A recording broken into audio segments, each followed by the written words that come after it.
Dr. Howard Cohn here, and we are going live with Dr. Stephen Zodkoy. We have had the great pleasure to talk to Zodkoy a couple of times. Today we're going to talk about heart health, not heart disease, but heart health.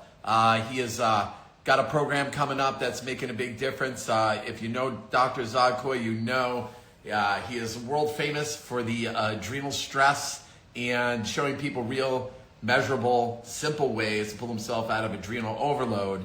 And as we know, so many different times, heart attacks are directly related to stress on the body, stress on the system. And our good friend Dr. Steve is going to let us know his easy biostacks, simple biostacking things that he is doing to make a huge difference for people's health. So it's still number one, heart disease, it really is, and it doesn't need to be. So we are going to be with Dr. Steve shortly, assuming he is jumping on right now, which I texted him, so he should be. So, yeah, guys, listen, it's one of the biggest and most important things that you can do. It's one of the most preventable things, and nobody has a drug deficiency, okay? I know you've heard that before, but so many people are really just controlling symptoms related to that, and we do not want that. On live with he's doing, making it simple and easy for everybody to, make it happen. So let's see. I thought I got it. Oh, maybe. Says he's on. Oh, it's happening. Live and in person. There he is. Don't you feel better about yourself now? I do. Are you in the great state of New Jersey? I am. What's going on in the world? Oh, what's going on in the world? I was talking to our peeps about heart health, and I understand we are going to be chatting about that today. I know that you've been working on a program. I think you have a presentation coming up for the peeps so that they could not be victim to the number one killer still in America. So I just completed like a half hour ago a 2-hour lecture to physicians on nutritional health for cardiovascular disease. And what a lot of people and physicians are also just don't understand is that statins don't work. There's never been a study that ever showed statins help more than 1% of the people. And that is if you cherry picked people with cardiovascular disease, high blood pressure, diabetes, and 3 or 4 gunshot wounds, then the statins were good for cutting off the blood flow. But the truth of the matter is it doesn't work. And the benefits of any of statins doesn't come from lowering cholesterol. That was what they found, that when people did, the 1% who did do better, their cholesterol went down. So they said, well, that must be the reason it works. Absolutely not. That is like such bullshit research. The reason it does work is, and the limited amount it works, is that it reduces inflammation. And so my next thing is, well, if that reduces inflammation and helps 1% of the people, what could we do naturally that would help 20, 30% of the people reduce inflammation? And then we come back to some of the basics. You want to guess at some of the basics? Listen, you are one of our OG original biostacking speakers, and definitely well lauded, if you will. And so let us know what you're stacking. What is the Zodkoy heart health stack? What do we got? It's great because I've done this for quite a few years, and we could see the results on my patients that matches what the research is saying. First of all, I like to use a fibrolytic. A fibrolytic is something that breaks down atherosclerosis or fibrin. A lot of people have heard me talk about it because I'm always talking about biofilms. And biofilms, atherosclerosis, plaquing is a form of biofilms. And what you're basically doing is you're getting fibrin, protein type materials building up. And when we use a fibrolytic, the most common is nattokinase. There's always serrapeptase, lumbokinase. When we're using that, it'll actually start to break down atherosclerosis.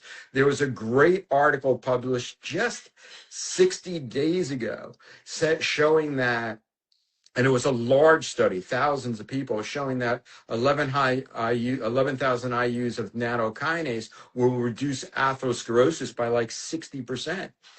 That's amazing. We're reversing atherosclerosis. At the same time, nattokinase or these fibrolytics are lowering blood pressure, stabilizing lipids, reducing inflammation. Again, breaking down the biofilm, which are related to autoimmune disease and chronic illnesses like Epstein-Barr and Lyme and COVID.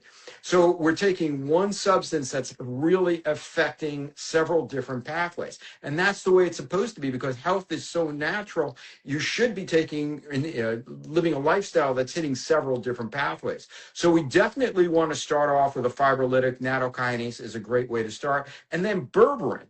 Everybody is talking about berberine because, oh, it lowers your glucose and it helps me lose weight. Absolutely. But why does it work? It works because it lowers glucose, definitely. It also reduces insulin sensitivity, so you don't have insulin resistance, which means you don't put on fat as easily. It reduces inflammation, so it's easier for you to exercise. So now we're reducing sugar, we're reducing inflammation with berberine. We're increasing artery flow using nattokinase. And again, because we're reducing glucose, glucose is an irritant to the arteries, and that's where atherosclerosis all begins. Glucose goes through the artery, it scratches the artery wall, and then those LDLs and those VLDLs get into those little cracks, and that's the start of atherosclerosis. Again, these things all work together to move forward. And then we can do things like fish oil. Fish oil is great. You know, when you use fish oil at a high level, 3 grams a day, which is really just a tablespoon, it reduces your risk of cardiovascular disease much more than a statin does, and reduces systemic inflammation. So my first starting is a fibrolytic like nattokinase, a berberine, and then we use omega-3s at a high dose, and all of a sudden we're reducing systemic inflammation, we're reducing insulin resistance, we're breaking down biofilms, we're preventing chronic illnesses, we're preventing diabetes, and we're preventing heart disease, and we're feeding the brain the fats it wants so that we are also working on reducing dementia. Everything works together. And this idea of compartmentalizing, oh, you got to take cholesterol that's going to work for this. You're going to take this drug and it's going to work. It's total bullshit, and there's no research validating it at all. Speaking the truth, Dr. Zodkoy, a lot of people are asking, when we were younger. What's a lot? How many people are asking? 3 or 4. Just Okay. When we were younger, back in the day, there were heart-healthy diets and ways of eating. And now, as it turned out, that was heart disease-causing diets with margarine, seed oils, all these different kinds of things that people have somehow finally awakened to that were never good for them because they were never good for them. But they've been eating them for years. 2 questions. One is, how big a deal has that been to putting people in the state that they're in today? And 2, what is Dr. Zodkoy recommending for most people diet-wise? All right, so that's pretty easy. First of all of these things that people like, artificial sweeteners like saccharin and margarine, a lot of people don't realize that, well, one, I was a history major in college, and when, we learned that when the First World War came out, that's when saccharin was invented because they couldn't produce enough sugar. And that's when margarine was invented because they couldn't produce enough butter. And as soon as the war ended, those things became illegal because they were so freaking toxic. It was supposed to be a temporary thing just to get us through the war zone. How they ever became legal is really just really shows how crooked the FDA is. And there used to be huge battles over margarine. Like margarine in itself right now is, if it wasn't food color, is like puke white. It's like putty. It's like what we use, well, to repair walls. And for a long time, you weren't allowed to have margarine looking yellow so that people wouldn't get tricked and think it's a real food. And you used to have to get a food dye. So you got your margarine, and on top of the margarine was yellow dye, and you'd mix it all up to trick people. And then it became legal. So, but when we were going through school, common sense would say, hey, this is like has the same consistency of motor oil, probably not what I want to be eating. Artificial sweeteners, have the same makeup, a lot of these as neurotransmitters, and they were causing a lot of brain injury. Probably not what you were going to be eating. Low-fat diets are one of the worst things. You need fats for your body to work. The diet I try and get my patients to go on has a lot more to do with just actually giving your body what it needs. So I like patients, first off, 35 grams of fiber a day. 35 grams, the average American doesn't get 5 grams. And this is why you have gas. This is why you have bloating. This is why you have digestive problems. This is one of the biggest reasons that you have hyperlipidemia. You need that fiber, soluble and insoluble fiber, to pull that waste cholesterol out and move it through your system. And yes, you should be having a bowel movement at least once a day. Otherwise, you are full of shit. And that shit is putrefying and it's become toxic, and that's why your attitude stinks. Okay, so we want to get 35 grams of fiber in a day. We want carbohydrates, but we want full, rich carbohydrates, nothing that's been processed. About 50 grams of carbohydrates a day is more than enough for the average person. The average American is having 400 to 500 grams of carbohydrates a day, and it's highly processed, so you're not getting any nutrients out of it. The most processed foods are carbohydrates. So we want to limit that, and we want whole food, whole grain carbohydrates, about 50 grams a day. Now, as for fats, I love fats, as long as it comes from olive oil, avocado, whole butter, coming from meats. That's great. So I don't limit how many calories people can have for fats. And same thing with meat protein. If you're eating grass-fed, non-antibiotic meats, whether it be fish, if you buy farm-raised fish, you should just go in the backyard and dig a hole, climb into it, because just save the middleman. That is such crap. Do you know that most farm-raised fish, especially like tilapia, and all tilapia is farm-raised, are bottom feeders. So they're eating all the waste from the other fish. It's totally disgusting. Fish are supposed to be out in the wild, swimming around. They don't have the same makeup when they're in a tub. So you need to eat wild fish. Smaller fish like sardines are awesome. You know what you get when you eat a lot of sardines, by the way? What is that? A lot of omega-3. My God, didn't you go to school? My God, a lot of the omega-3 that we're supposed to be taking. Joke. Oh, no. Maybe talking about your great fishing skills that I experienced firsthand. I think you caught a sardine, didn't you? I think we caught a few sardines. I'm gonna have to try and put that picture up when we repost this. Yeah. So I rely heavily on proteins from wild caught, grass fed, but I also like the fats because I think that adds a lot of flavor to the food. And what's missing in American diets is true spices. You travel outside of the United States, and we're always, all the influencers, including we'll talk about parasites. Oh, you got to do a parasite cleanse. The reason you have to do a parasite cleanse in the United States is because we don't have spicy foods.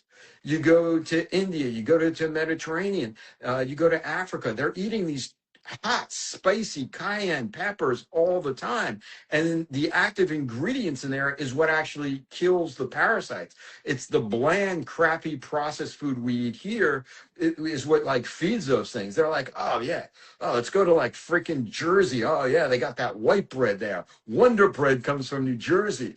I mean, the parasites, the fungus all love that. When you put spice back in your food, like in Indian food, it just basically is an natural anti-parasitic. So, if you concentrate on eating spicy condiments along with your meats and your fats, your digestion is dramatically better. Awesome.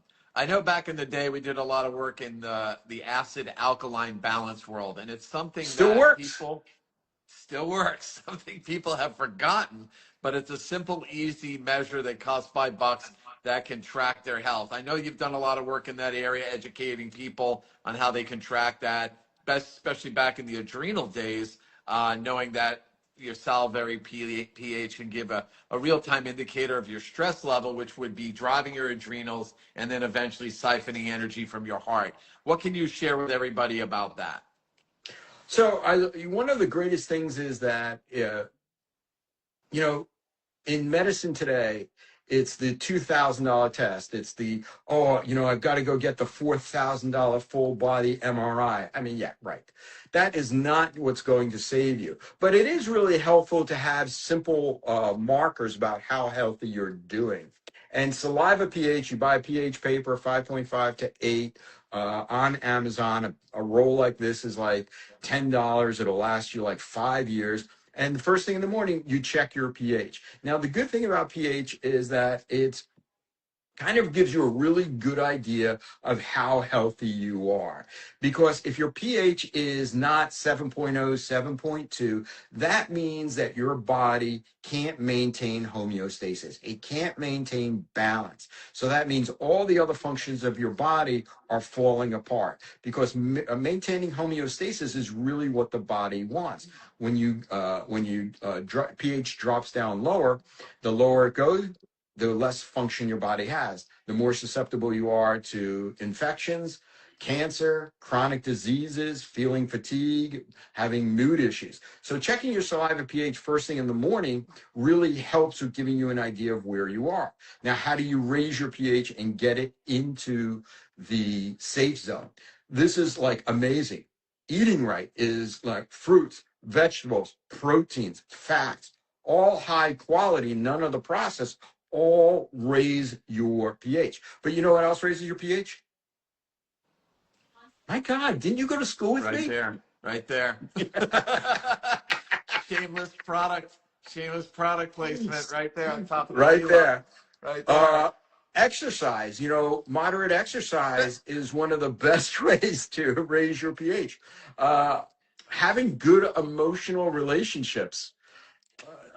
One day you'll get there. One day it'll happen. It's got to be sad for you if your safest emotional relationship is with me. I'm here for the laughs. It's the safe zone. Come to the safe zone. But when you have good emotional relationships, it drops your cortisol level, which drops your inflammation, which in hindsight will eventually raise your pH. So saliva pH is a great way to go. What's really awesome about it is that you could look it up. A pH diet is a great way to go, and it makes you separate out your food so that you always stay alkaline. But what it's going to basically come out to be is kind of what we talked about. You're allowed to have your fats, you're allowed to have your protein, but you're really going to have to limit those processed foods in order to raise your alkaline health. So good. Excellent stuff, my friend. Where do people find you, and what do you got coming up for the enthusiasts, the health enthusiasts that want to know more?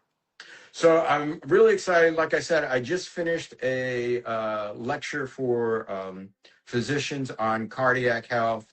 But I'll tell you the truth, I'm much more excited when I do these lectures for the public, because I feel like a lot of times when I'm lecturing to the doctors, like, yeah, another crazy alternative, even though I provide a lot of research. So on December 6th, we're going to do a live webinar that people can turn into. They can follow me on Instagram, drstevenzodkoy.com. I think we're going to, we have a special for biostacking followers, 50% off. And we'll do like an hour and a half lecture on, actually, it's kind of interesting because what I'm going to do is I show people how to read their own blood work.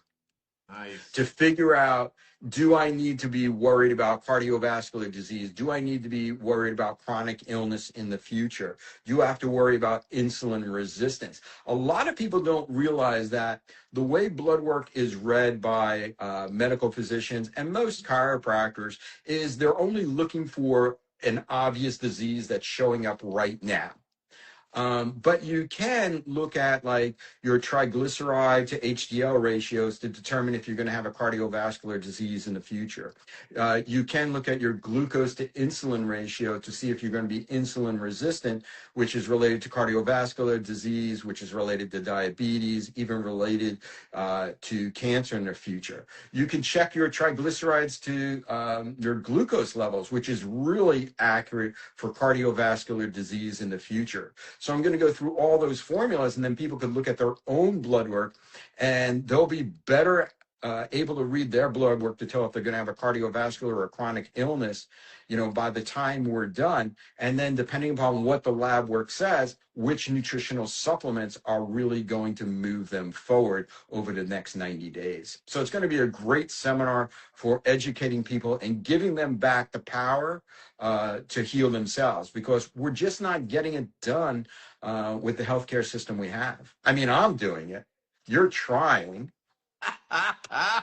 But you got your H2 blast, which is raising everyone's pH. So I'm gonna give you a ride. You're doing it. Thanks, You're doing it. Thanks. Yep. And our reset. So appreciate your time. So exciting. So fun and funny every single time. Dr. Steve Zodkoy, great information, guys. Doctor meets teacher. Definitely get a hold of him. Get in touch with him. To be able to look at your own labs and know what you're looking at is priceless. Steve doing a great job making it simple and easy for people to understand it. Don't forget that book. It's a classic, Misdiagnosed, The Adrenal Fatigue Link. We love it. I forgot. Have it here.